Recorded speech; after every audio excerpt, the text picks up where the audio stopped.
Good afternoon, and welcome to today's Supermarket News webinar, the 8th Annual Vitamin and Sports Nutrition Study from the TABS Group. This exclusive webinar event is being sponsored by POI, the Promotion Optimization Institute. I'm Carol Angrisani, Center Store Editor for Supermarket News. In a moment, I'll be turning things over to our presenters, but first, a few housekeeping items. I would like to remind you that if you have any technical difficulties, please press the Help button on your player console to receive assistance in solving common issues. For audio or slide advancement problems, try hitting the F5 key on your keyboard to refresh your webinar console. Use the Command and R keys if you are on an Apple computer. You will notice a toolbar at the bottom of your console. These widgets allow you to open and close widgets on your screen. For example, if you need to adjust your volume, click on the Media Player widget. When you're done, click on it again to hide the Media Player window. Feel free to customize your webcast console. You can move windows around by dragging on the title bar or resize your windows by clicking on the lower right corner of any window. We welcome your questions about our topic. To submit a question, simply type it into the question window on the left-hand side of your console and hit the Submit button. We'll be answering as many of these questions as possible during the Q&A period. But please feel free to send in your questions anytime, and we'll add them to the queue. Finally, please be aware that today's event is being recorded and will be available on the Supermarket News website within the next week. You'll be notified by email when the archive of this event is available. Now let me introduce our presenters. Michael Cantor, MBA, is founder and CEO of Promotion Optimization Institute. Mr. Cantor has spent his career creating retail and brand price promotion optimization programs and analytics that drive improved loyalty and profits. Mike began his career in retail advertising and operations as Senior Vice President of Drug World Pharmacies. He has written for numerous industry publications, executed primary research defining trade promotion optimization, redesigned the New York City hospice delivery model, guest lectured at St. Joseph's University, and frequently speaks at industry events. Dr. Kurt Jetta is president and founder of TABS Group. Dr. Jetta founded the TABS Group in 1998 with the mission of delivering marketing innovations that simplify and improve the way business analysis is conducted in the CPG industry. Dr. Jetta is a frequent contributor to Supermarket News, Progressive Grocer, Chen Drug Review, Drugstore News, and MMR. He has made appearances and has been quoted in national media outlets, including CNBC, NBC Today, New York Post, and Forbes. He designed the TAB Group's annual vitamin and consumer value studies. Please be certain to check out the speaker bio widget on your toolbar for more information about our presenters. With that, Mike, the floor is yours. Thank you, Carol, and welcome to all of our retailer and manufacturer attendees to another meaningful gathering through the Promotion Optimization Institute. The POI was founded on the principles of education, analytics, determination, collaboration, and most of all, continuous improvement to adapt in an ever-changing retail environment. We all have a unique opportunity today to gain valuable insights to learn and improve, as we often refer to our work with pricing and promotions management and optimization as a journey. Today's webinar is a critical step in gaining further education as the trends in the vitamin category, plus the overall health and wellness trends, play an increasing role across brand, category, and store profitable growth.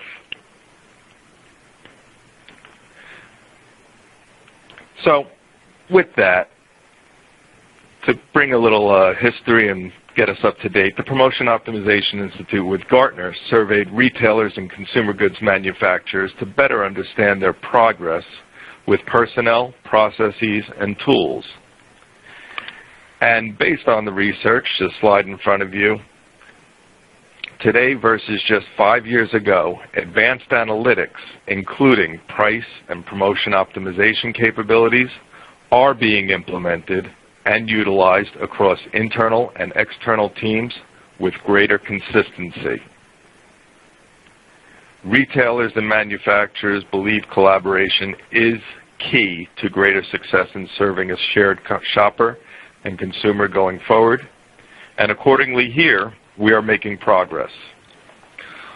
Although less than half of the manufacturers and retailers we've surveyed feel their analytical capabilities are on par with their trading partners, our findings show the gaps are being identified, associated risks and opportunities are accounted for, and efforts are in fact being rewarded.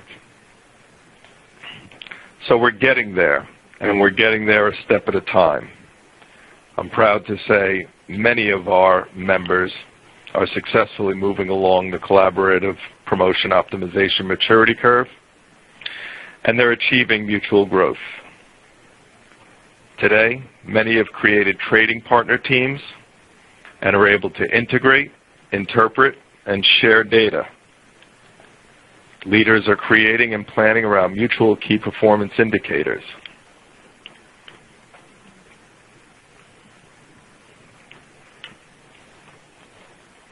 And they're learning to do this, and they're gaining the necessary skills to collaborate via the POI Collaborative Marketer Curriculum and certification at St. Joseph's University. Rather than a siloed approach, we're helping cross-functional teams benefit from a greater understanding of the shopper, consumer, is one of the goals today. I am absolutely proud to introduce Dr. Kurt Jetta, President and Founder of the TABS Group, to lead you through his findings with the 8th Annual Vitamin and Sports Nutrition Study. Kurt, these are great findings. Go right ahead and take us through. Okay.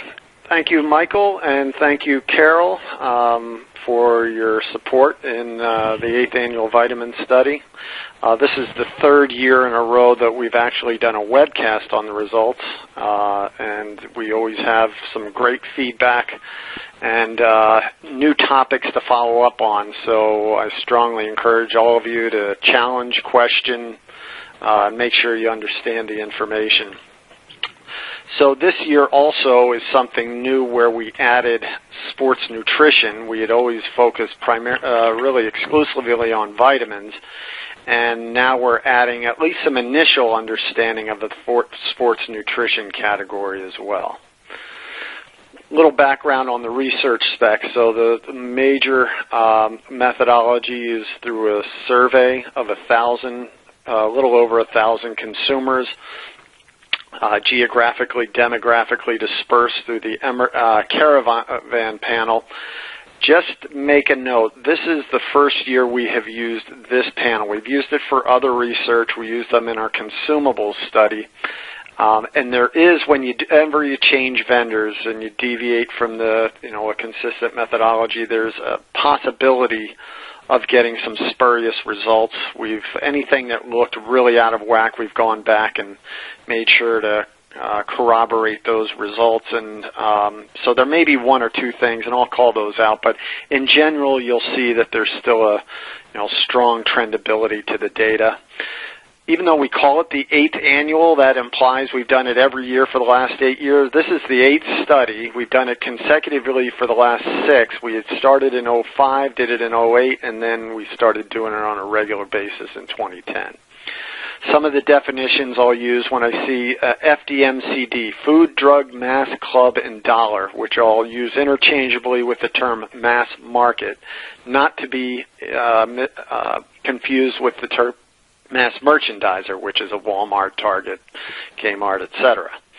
So then conversely, there's non-FDMCD, or we'll also refer to as specialty, which is nutritional specialty like GNC and Vitamin Shop, natural foods such as Whole Foods or Trader Joe's, online, Amazon, drugstore.com, catalog, MLM, which is multi-level marketing like Amway or Herbalife, and then other, which for the most part would be, say, military.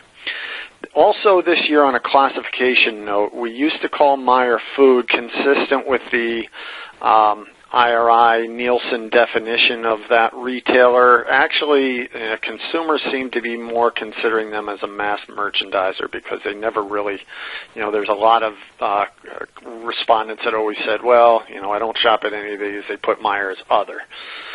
So we're classifying them as mass. And then sports nutrition is defined as performance, proteins, powders, drinks, and pills. So we explicitly excluded energy bars and shots. So this is when you think of sports nutrition, think of kind of that hardcore sports nutrition, primarily powders and shakes, some pills as well. And the objectives of the research were, first of all, or I should say the questions we asked: what types of vitamins and supplements have they purchased? What do they purchase regularly? Where do they purchase them, and where do they purchase them regularly? And then we did the same thing for sports nutrition. So it's really what are they buying and where are they buying them? We really started this back in 2005 with really to try and better understand and quantify the size of the market, because I had personally always felt that some of the industry estimates were vastly overstated. And so not only did we seek to get a better estimate, but also to make those, how we came up with that, much better, more visible, so not a black box. If you want to see any of our other webinars, you can find them at webinars.tabsgroup.com. And also what you'll find is throughout this presentation, I'll be building on knowledge that we've accumulated from prior reports. So I won't always try and build out every argument that I make. Some of them I'll just say, hey, very similar to an academic journal where they footnote some prior research that's been done on a topic. We'll do the same thing here. So let's get started on the results. Well, actually, one more validation point. So what we'll also do when we talk about share, we're talking about share of occasions. So it's not dollar share, it's not unit share, it's not equivalent volume share, it's share of occasions.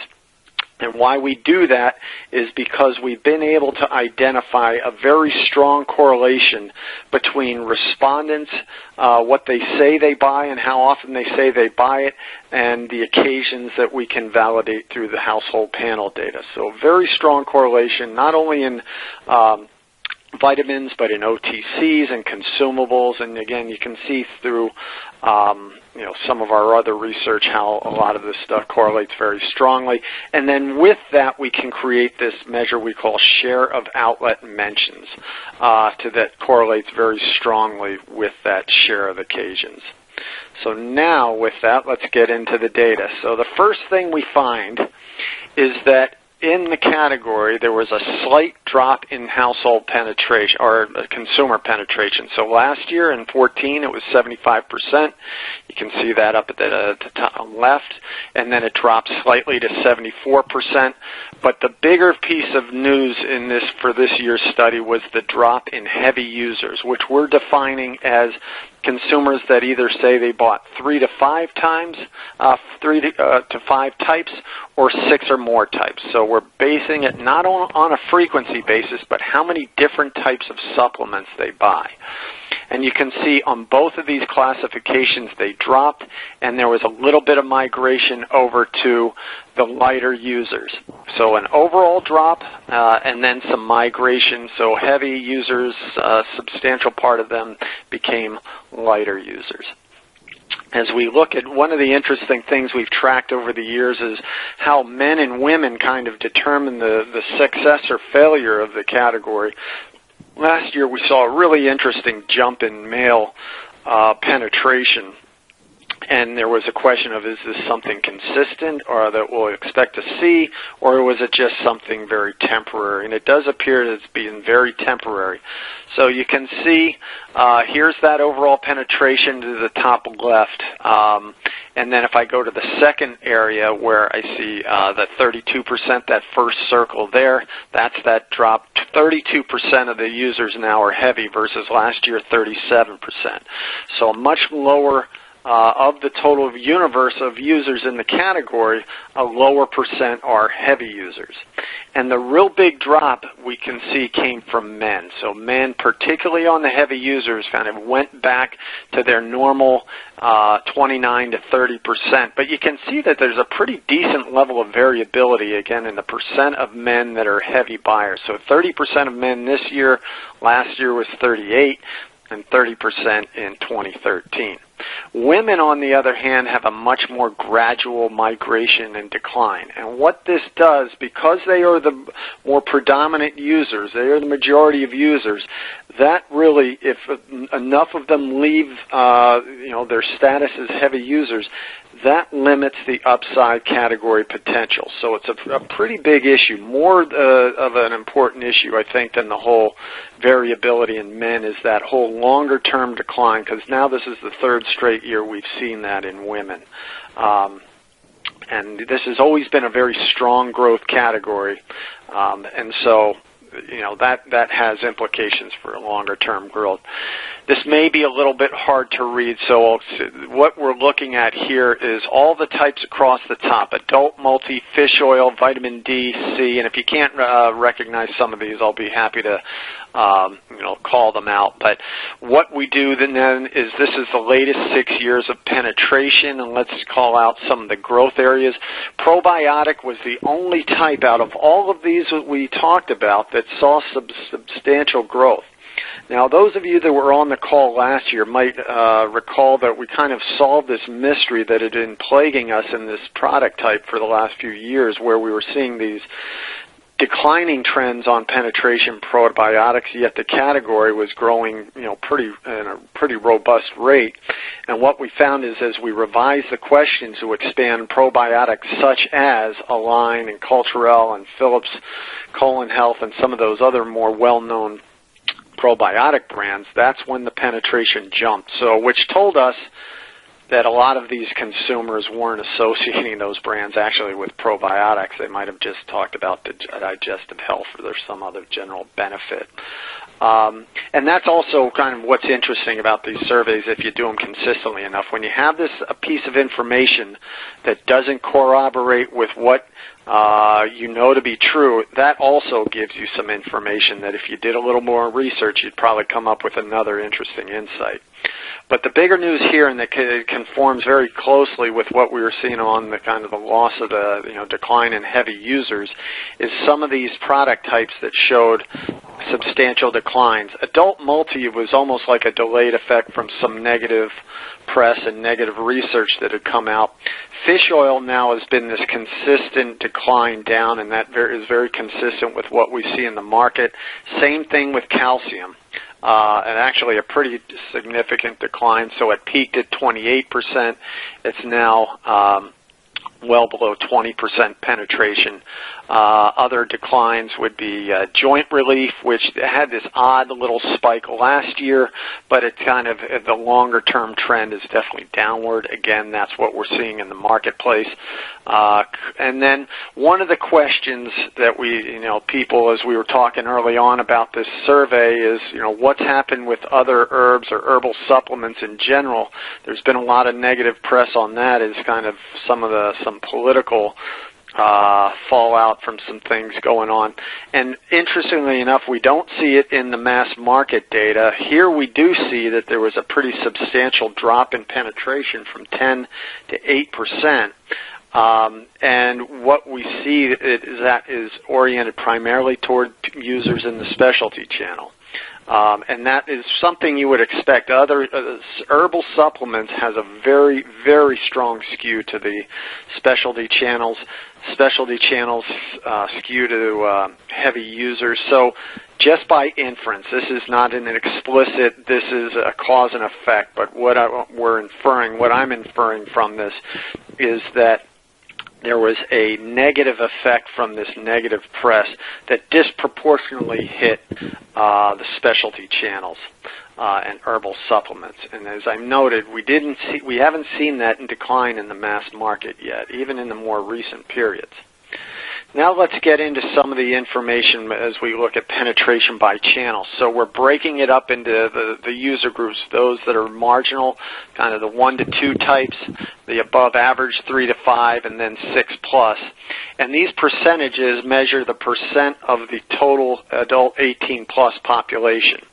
So the first thing we see is a big jump in the mass market penetration of marginal users. So marginal users very strongly increase their purchasing in the mass market.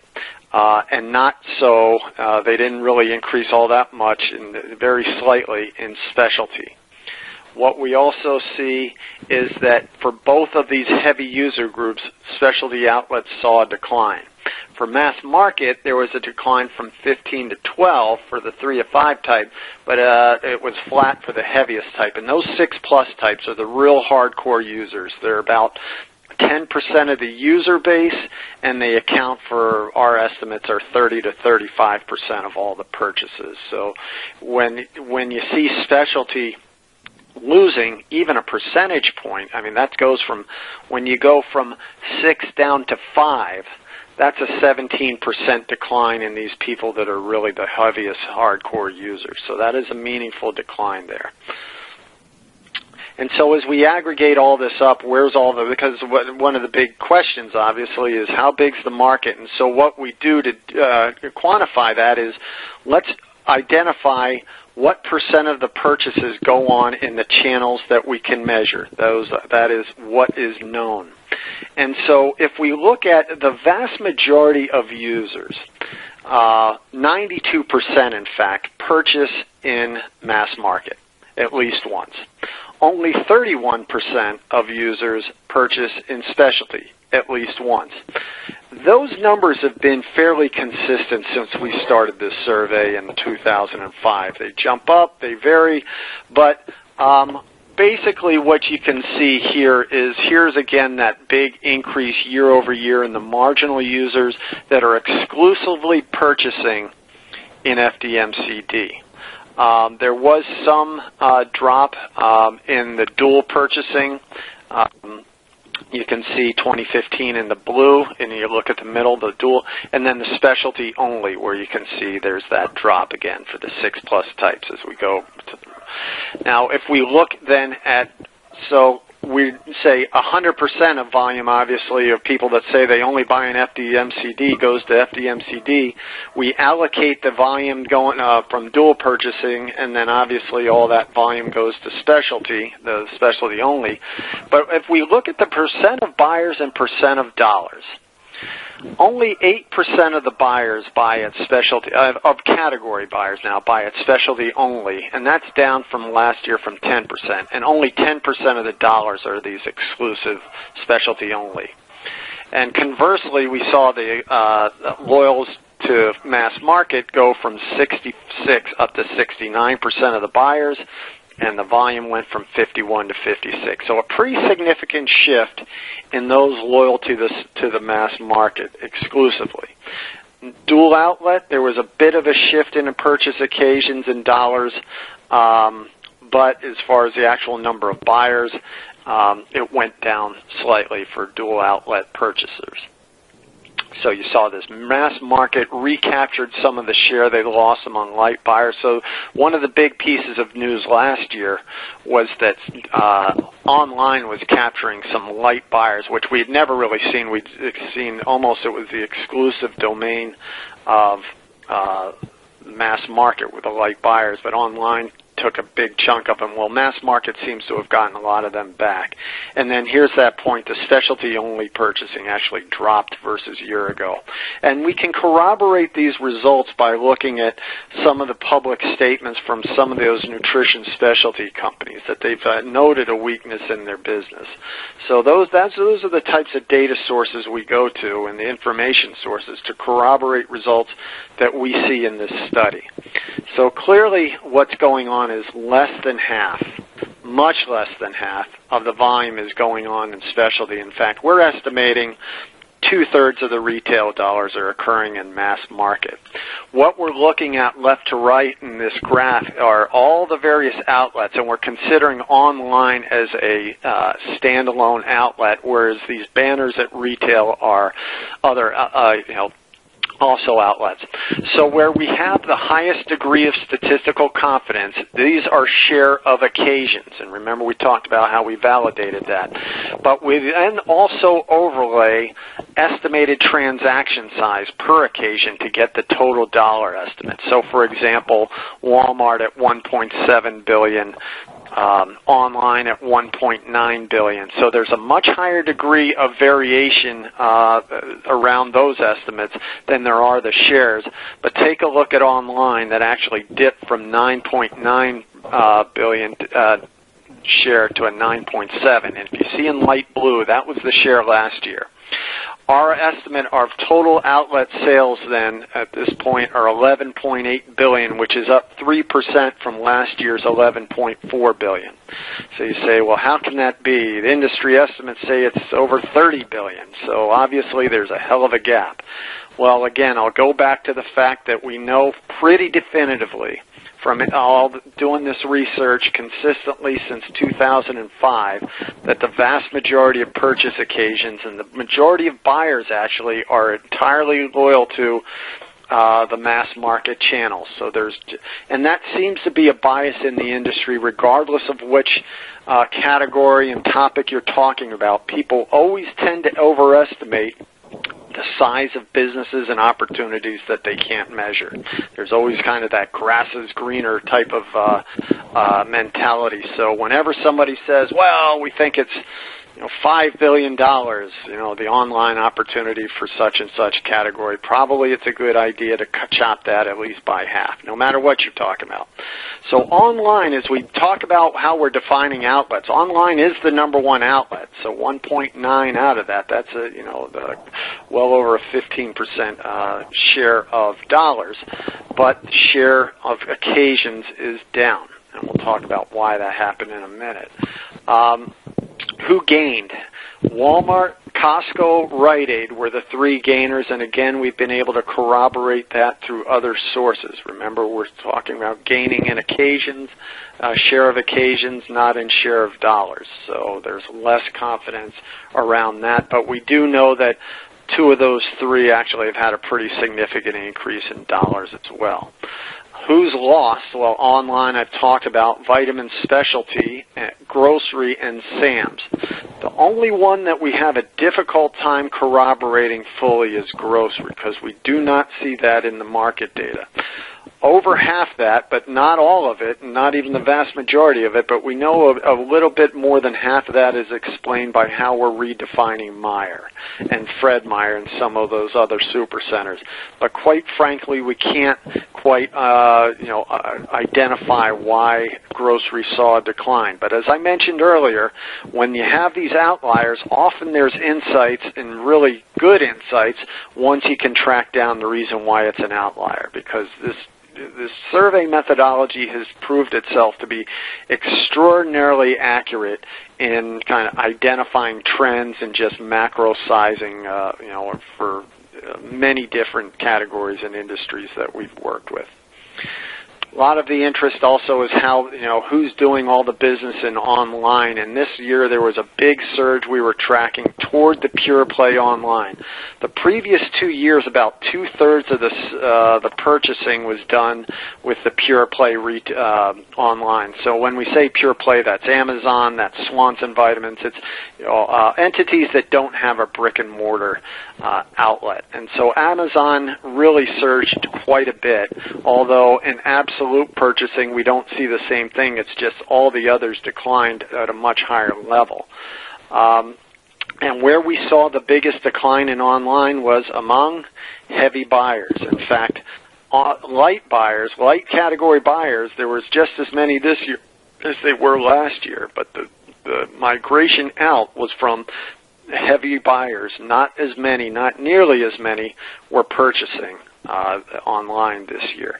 Now, it's interesting to note, I'm not going to peg this as a trend just yet, but this is the second study we've done that showed declining trends in online purchasing in CPG. The other was in August of 2014. So about, 7, 8, 9 months ago when we did consumables, so much lower share, but that declined as well. So I'm just thinking that maybe with existing technology of the way online transactions are done, that maybe we've seen a peak. I mean, certainly vitamins is about the highest development of any of the categories in our consumer packaged goods, fast-moving consumer goods industry. So I would encourage you to think of this as almost the bellwether category for what's the potential of online sales in other areas of our industry.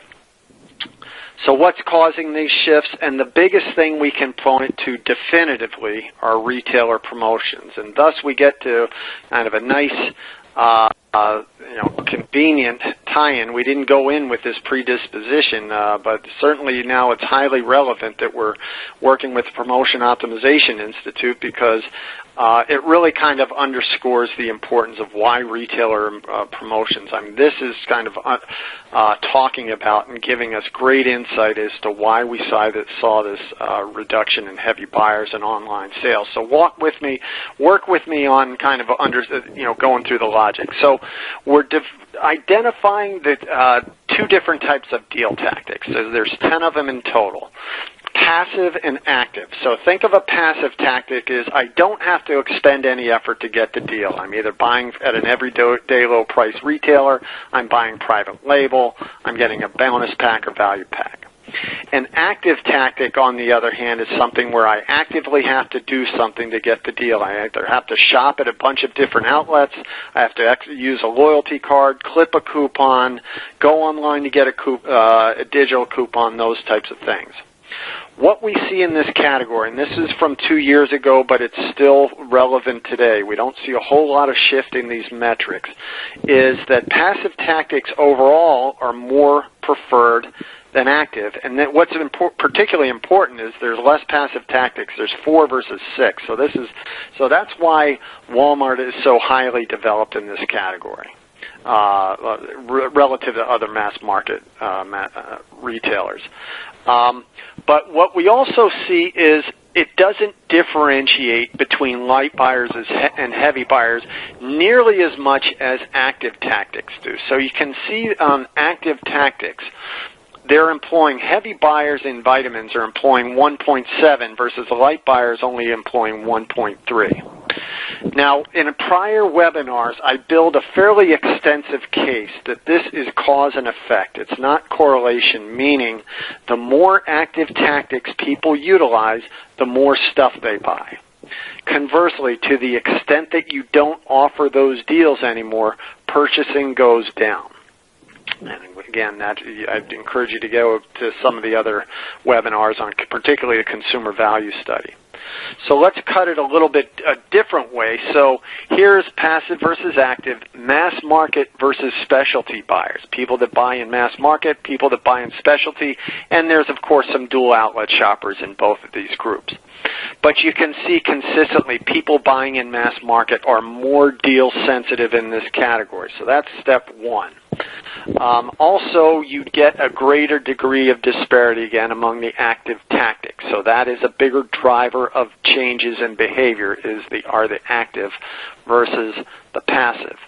And so what we're inferring, and we can actually see, have heard it in a couple, again, quarterly earnings announcements, is promotional activity, and actually a lack or changes in promotional activity was cited as a cause for sales softness with some of those specialty retailers.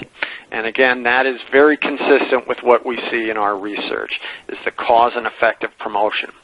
Now, our friends at ECRM have a great promotional tracking service where they're basically tracking the ads of pretty much all the major mass market retailers and some of the specialty ones as well.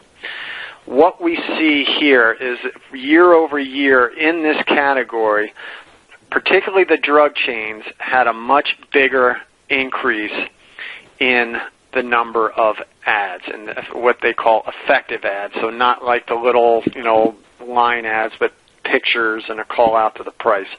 But contrast that with GNC that had virtually no increase. So you see in the pink where it's 185 versus 177. So in the absolute, that's a very low number. And that's actually, one of their primary sectors. compared to some of the drug retailers. And what are those promotional tactics being used? More than half in this category are BOGOs, and that increased year over year. And if you get on, I would just challenge you to get on. Just type in Amazon vitamins, again, the top online outlet. See if you see any significant call-outs to any deals.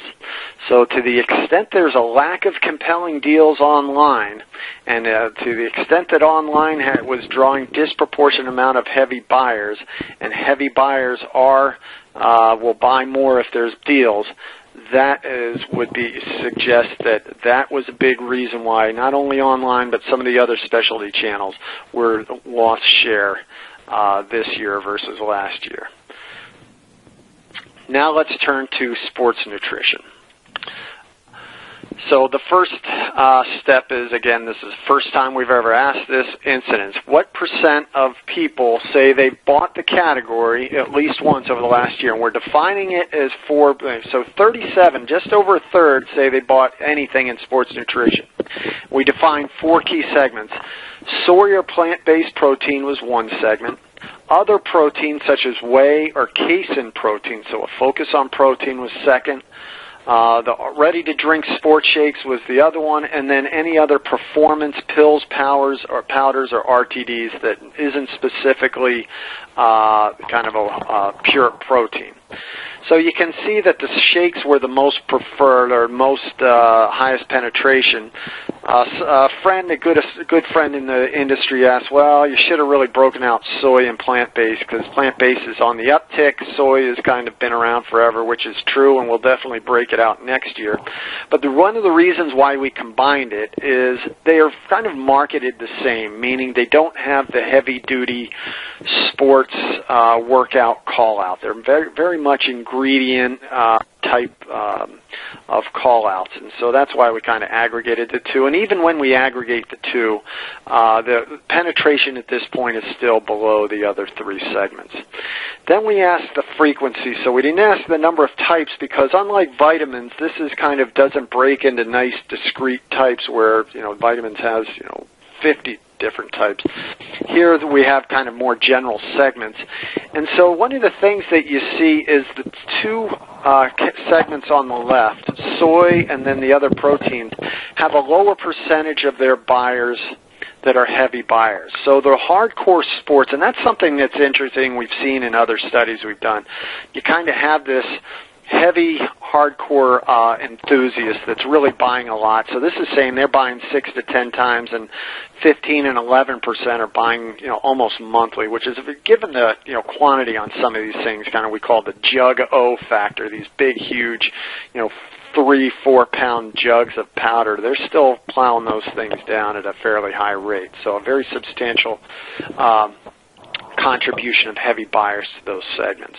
You could also say that the more protein-oriented segments may be doing a better job of bringing in marginal users. So you can kind of read it either way. It won't be till next year that we can get a more definitive assessment on what's going on with those. So if we break down that user base now, 37% of all adults, 24% of them are light, 13% of them are heavy across all of sports nutrition. That's based on an estimated number of purchases they made per year. Now we want to look at what is their age profile.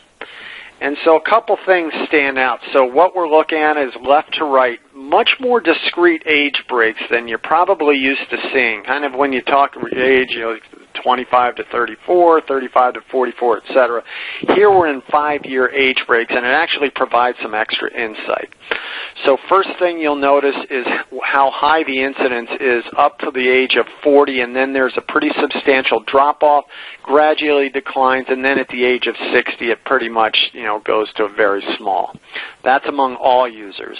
And in particular the light users. You see that big drop-off, 20% to 11%. What I found really interesting in that is these heavy users. Very consistent, 22% penetration of by age or heavy users. Then at the age of 40, it just drops sharply. And so the fact that there's that sharp, statistically significant drop-off tells us something. And the way and it is purely in the realm of hypothesis. There's two areas. One is you also see in professional athletes, very few of them over the age of 40. So that's when you first kind of see that significant drop-off in performance, and maybe that's why people get out of the market as heavy buyers. It's also the age when vision starts going. Between 38 and 42 is the peak period, and that may be the first physical manifestation that performance and the health and well-being isn't what it used to be, and that might be discouraging to a lot of people. It's something definitely worth probing in a focus group, because it's there's the key issue is, what is it going to take to get this to a bigger category, more mainstream category? What's it going to take to get that heavy usage cycle extended to older ages? We also looked at usage by gender as well as Hispanic breakout. So men versus women, I think there's this strong bias that men are this disproportionately heavy user base, and they are 50% more likely to be heavy users, but probably not. I think people would probably estimate more. In fact, when you look at light buyers, 27% of men, 22% of women, not that much big of a gap, but on heavy users, men 15 versus 10. Here's the interesting thing, and here's one thing that you don't see done in the industry enough, is controlling for age when you're looking for Hispanic skews. So there's all these categories like hair care. That's skew Hispanic. Well, no. Hair care skews young, and Hispanics are much younger than the population average, so that skew isn't nearly what you think it is, and there's a ton of categories like that. So we're controlling for age, 18 to 44, and you can see Hispanics are twice as likely to be heavy users than non-Hispanics. So that's a really big difference, and it's something meaningful, and it's something worth targeting and gearing a whole marketing effort against the fact that that is so high. I mean, that's 40% of all the younger Hispanics are heavy users. In fact, there's more heavy users than there are light users, which is highly unusual. I mean, extremely unusual. So that, to me, was probably the most interesting insight through this whole this battery of questions. We then looked at outlets as well, and we still need to refine the methodology, that share of mentions methodology, so that's why I'm not reporting out specific shares by all these outlets, but you do have what percent of people mention that they bought at the various outlets, all light and heavy.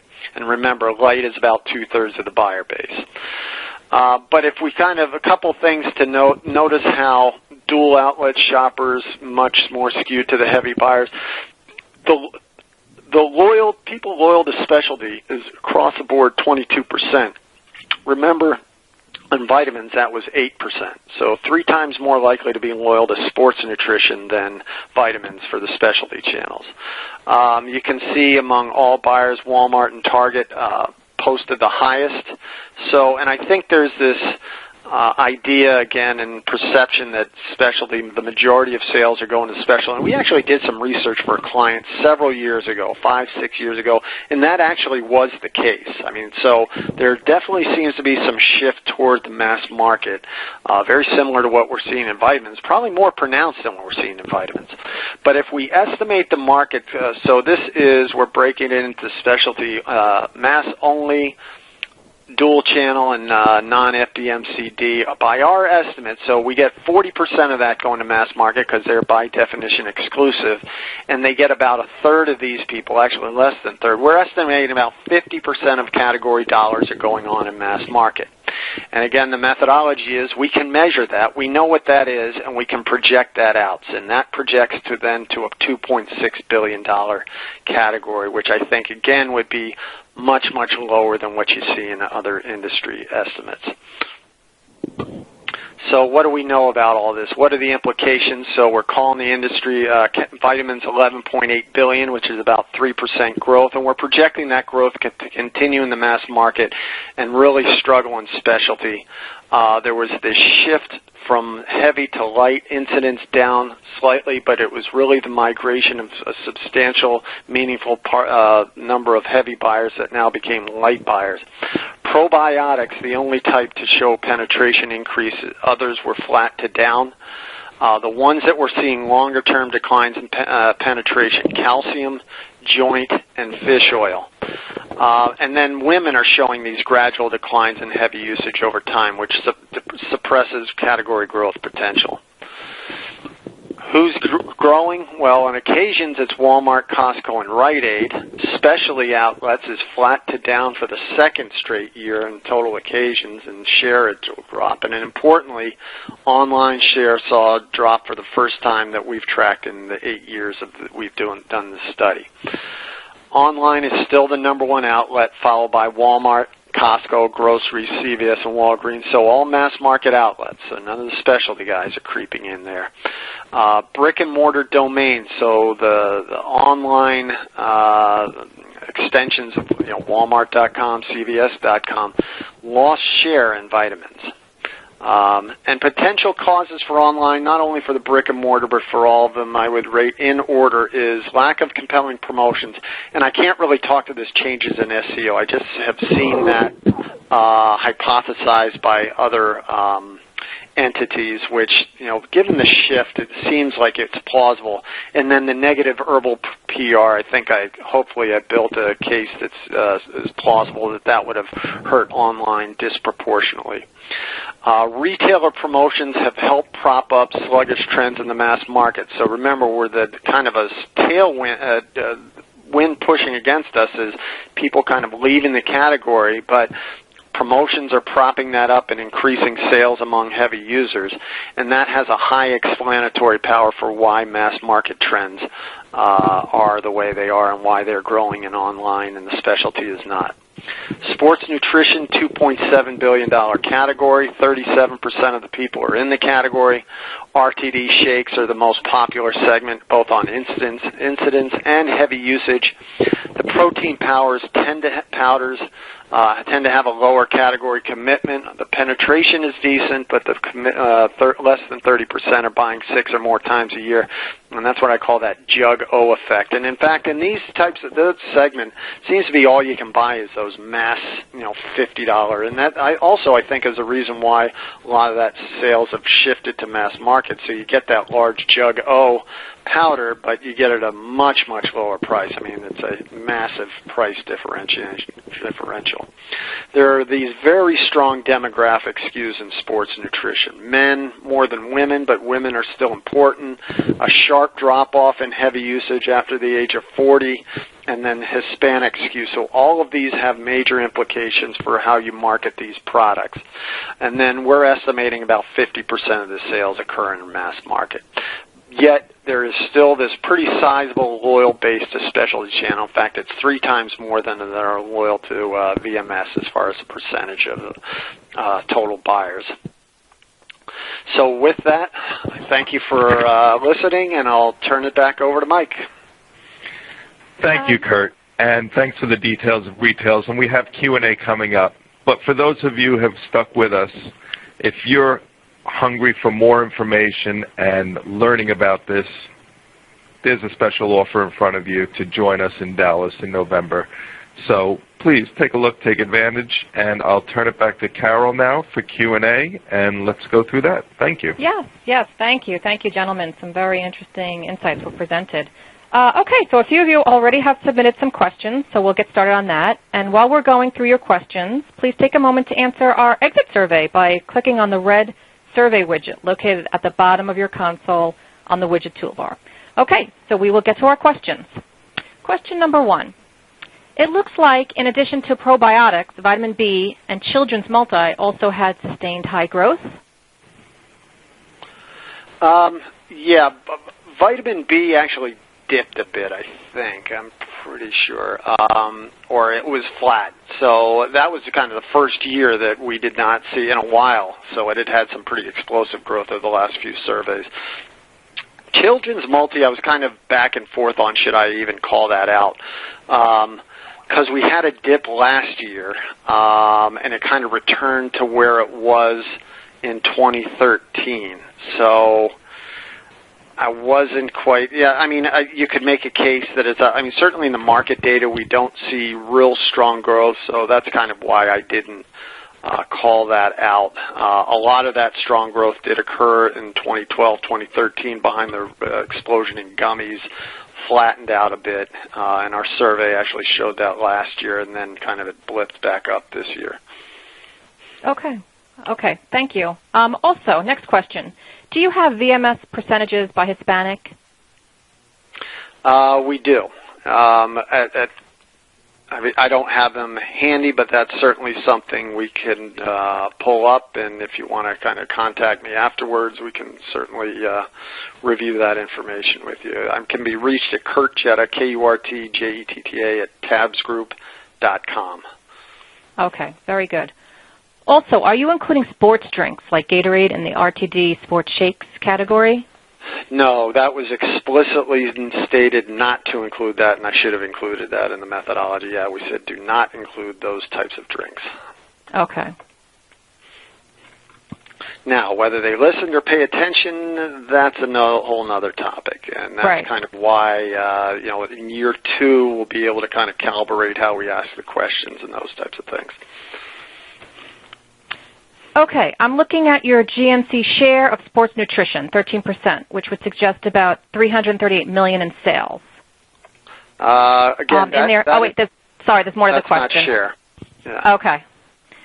In their 2014, they state that they sold $760 million, so that's not share. Okay. Okay, that's percent of people that say they bought there. So that's 13% of all the category buyers bought at GNC. It was 10% for light and 18% for heavy. Okay. So that's where next year then we'll kind of calibrate, use one more year of observation to get, to report out some shares. And the reason being is we need to get an idea of how important those heavy users really are. I mean, that's what we're kind of tweak with when we model this stuff, is the contribution of heavy buyers to the overall total. Okay, very good. Also, do you have information on trends by form, such as gummy, caplet, etc.?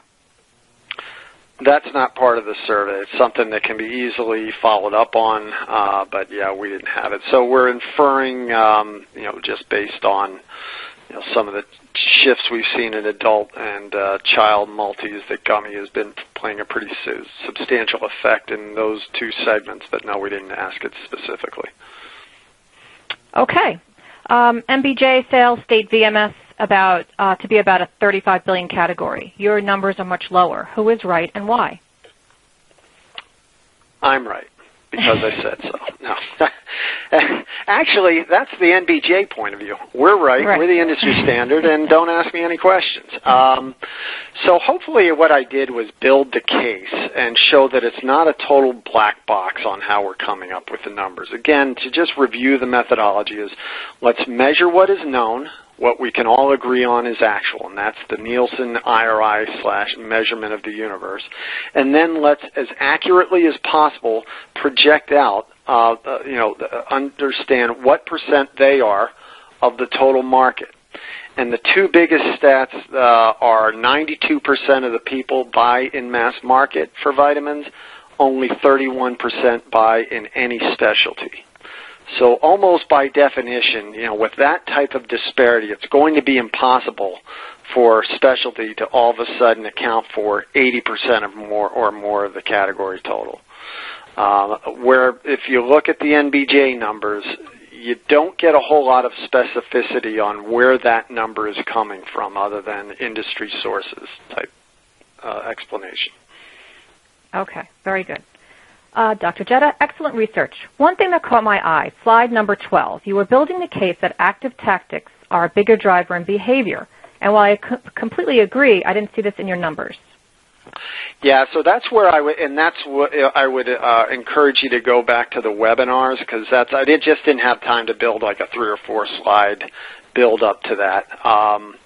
But what we looked at in OTCs is kind of, first of all, is there a correlation between active purchasing, and then is there any evidence that there's a causation?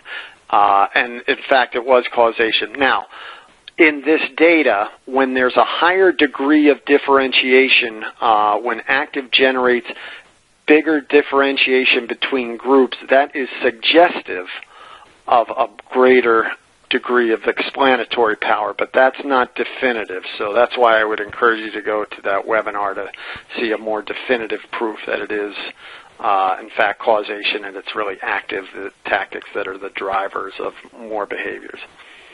Okay. Next question. What percentage of the sports nutrition is powder versus RTD? I'm sorry, what percentage of what? Of sports nutrition, of the $2.6 billion sports nutrition, is powder versus RTD? That's where we're going to have to refine our model a little bit, particularly on the whole transaction sizes. But what I'm estimating is that the powder transaction sizes are way above what RTD. So if you looked at it just based on penetration and a number of heavy buyers, you'd say, shakes might even be bigger. And on number of occasions, it does appear to be the case, but then the transaction size disparity between those two would suggest powders is probably going to be at least 2 times and more like 3 times the number. Again, that's directionally what I'm estimating now, but again, it won't be till next year that I'll kind of put it out there and lay it on the line with a firm estimate. Okay. Next question. GNC and Vitamin Shoppe, according to their reported sales, would be over 50% of your sports nutrition market size. They are not included in your FDMCD figure, though. Is that correct? That is right. They are in the specialty outlet. And that's maybe where we get a little bit to the transaction size and also the definitional issues. I know there was one, and I forget, as I looked at the annual report, there was a pretty substantial, and I forget which outlet and which segment, there was a pretty substantial segment they were putting in sports, and we were putting in vitamins, or it might have been diet was in there overall, something like that. So there was definitely a definitional issue involved there. And remember, bars are not in ours, nor sports drinks like the Gatorades, nor are energy shots. And I'm sure that they do a pretty meaningful business in GNC and Vitamin Shoppe. Okay. Next question. How many brands do you estimate are in the VMS marketplace, all channels? How many different brands, and how does this impact the market in terms of SKU proliferation, et cetera? Wow. I mean, brands, I'll even lower to meaningful brands, at least 100. In the mass market channel, I would say there's probably 50, if not a bit more.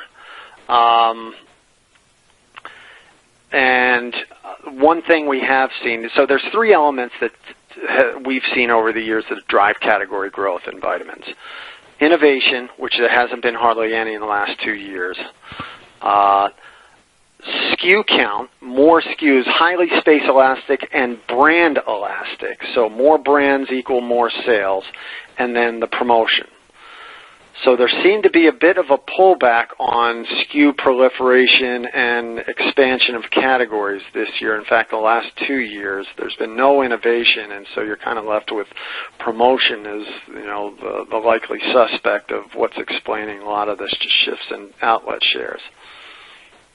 Okay. In summary, do you credit the 2015 year-to-date growth to strictly promotions? I would say the majority, the large majority of it. There's certainly not been any major innovation. I mean, and then SKU increases. I mean, the probiotics, one thing we do see is that thing continues to plow ahead. It's the #1 type in mass market, and it's an almost 1-for-1. The more SKUs you add, the more sales you do, and it's linear. And there's a lot of those types of segments and categories, and particularly with broad-based brands, when you add broad-based brands, we've seen retailers add, a whole new line of broad-based and just, kill it. I mean, and so then you kind of have to question why are some retailers pulling back, getting rid of broad-based and only going with private label. And totally contrary to the, definitely what drives sales. So, back to the question, promotion is the biggest element we've been able to identify. Okay. And audience, we have a few more minutes, so if you can still have time to present your questions, but we have a few more that we'll take. The next question is, do you know the extent to which online digital programs contribute to movement in the category versus promotion?